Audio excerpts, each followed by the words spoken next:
Assalomu alaykum hurmatli YouTube ishqibozlari, musofirda yurgan aka-ukalar, hurmatli obunachilar. Mana bugun navbatdagi darvozamizni ham o'rnatib bo'ldik. Bu darvozamiz Farg'ona viloyati Toshloq tumaniga olib kelib o'rnatdik. Qirg'oqda nallichkalari bo'lib, juda chiroyli chiqdi darvozamiz. Darvozamiz haqida ma'lumot berib o'tsak, eniga 375 nallichkalari bilan bo'yiga 315 razmerga bo'ldi.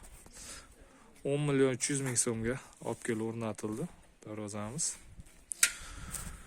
Darvozamiz materiallari haqida qisqacha tushuntirib o'tsak, stoykalari shiviller bo'ldi, krugovoy shiviller 10 ga 5 shivillerda bo'ldi. Profillari 6 ga 4, 1,5lik stena, listlari 2lik listda bo'ldi. Mana ko'rishlaringiz mumkin, juda baquvvat, chiroyli holda o'rnadi. Darvozamiz 1 kvadrat metr 870 ming so'mdan 10 milyon 300 ming so'm o'sha summasi olib kelib o'rnatildi.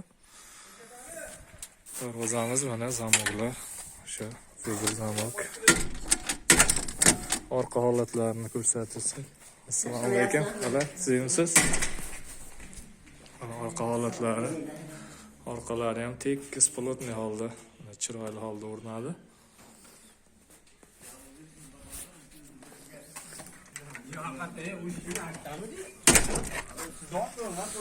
Hurmatli aka-ukalar, kanalimizga yangi bo'lsalaring, obuna bo'lib, like tugmachasini bosib, videomiz keng tarqalishiga hissa qo'shasizlar degan umiddamiz. Xudo xohlasa kuzatib boringlar. Agar kimga shunday darvozalar kerak bo'lsa, ekranimizni pastki qismiga nomerimizni qo'yib qo'yamiz. Bemalol murojaat qilishlaring mumkin. O'zbekiston bo'ylab dostavka, ustanovka mavjud.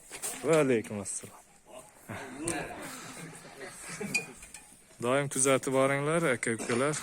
Xudo xohlasa keyingi videolarimizda ham o'rnatish, kraska sepish jarayonlarini qo'yib borishga harakat qilamiz. Sog' bo'linglar, salomat bo'linglar.